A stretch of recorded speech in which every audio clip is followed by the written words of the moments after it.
YV Subbareddy TTD chairman గా ఉన్న కాలంలో ఆయన పిఏ చిన్నపన్నకు పెద్దపీట వేశారనేందుకు మరో రుజువు దొరికింది. చిన్నపన్న పేరిట 2021 సెప్టెంబర్ ఒక్క నెలలోనే 6,433 సుభదం టికెట్లను టీటీడీ చైర్మన్ కార్యాలయం జారీ చేసింది. ఎమ్మెల్యేకు రోజుకు కేవలం 6 సుభదం టికెట్లను మాత్రమే జారీ చేస్తే చిన్నపన్నకు ఏకంగా సగటున 214 టికెట్లను ఇవ్వటం అప్పటి టీటీడీ చైర్మన్తో ఉన్న బంధాన్ని బట్టబయలు చేస్తోంది. సుబ్బారెడ్డికి సన్నిహితుడు కాకపోతే అన్ని టికెట్లు ఎందుకిస్తారని, 4 ఏళ్లలో ఎన్ని లక్షల టికెట్లు ఇచ్చి ఉంటారోనని అనుమానాలు వ్యక్తమవుతున్నాయి. తిరుమల కల్తీ నెయ్యి సరఫరా కేసులో నిందితుడైన కదురు చిన్నప్పన్న 2018 వరకే తనకు పీఏగా పనిచేశాడని, తర్వాత అతనితో తనకెలాంటి సంబంధం లేదని టీటీడీ మాజీ చైర్మన్ వైవి సుబ్బారెడ్డి పదే పదే చెబుతున్న మాటలు పచ్చి అబద్ధాలనడానికి మరో రుజువు లభ్యమైంది. కలియుగ ప్రత్యక్ష దైవం శ్రీ వెంకటేశ్వర స్వామిని దర్శించుకోవటానికి సాధారణ భక్తులు ఉచిత దర్శనం టికెట్ల కోసం తిరుపతిలోని క్యూలైన్లలో తెల్లవారుజాము నుంచే పడిగాపులు కాస్తారు.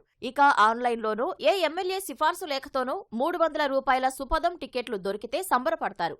అలాంటిది టీటీడీ చైర్మన్ గా వైవి సుబ్బారెడ్డి ఉన్న సమయంలో 2021 సెప్టెంబర్లోనే చిన్నపన్న పేరు మీద చైర్మన్ కార్యాలయం నుంచి ఏకంగా 6,433 టికెట్లు జారీ చేశారు.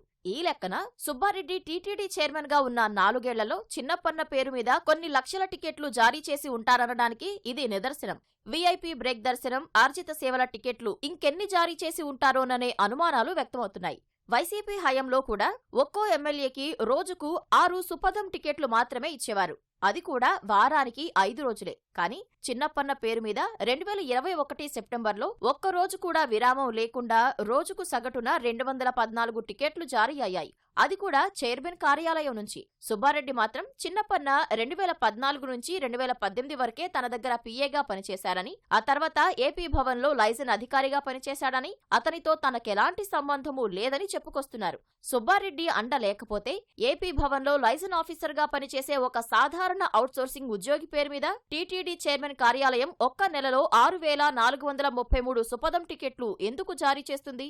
గత వైసీపీ హయాంలో చిన్నప్పన్న పేరుకు ఢిల్లీలోని ఏపీ భవన్లో లైజన్ ఆఫీసర్గా ఉన్న సుబ్బారెడ్డికి అనధికారిక పీఏగా పనిచేశారని, ఆయన ఇంట్లో మనిషిగా చెలామణి అవుతూ ఆయన తరపున అన్ని పనులు చక్కబెట్టారని, టీటీడీలోనూ చక్రం తిప్పారనడానికి, చైర్మన్ కార్యాలయంలో హవా చెలాయించారనడానికి ఇంతకంటే నిదర్శనం ఏం కావాలి? సుబ్బారెడ్డి చైర్మన్ గా ఉన్న సమయంలో చిన్నప్పన్న పేరు మీద ఎన్ని లక్షల టికెట్లు జారీ చేశారో, టీటీడీతో ఏ సంబంధం లేని వ్యక్తి పేరు మీద అన్ని లక్షల టికెట్లు ఎందుకు జారీ చేశారో లెక్కలు తీసి బాధ్యులపై చర్యలు తీసుకోవాలని సామాన్య ప్రజలు కోరుతున్నారు.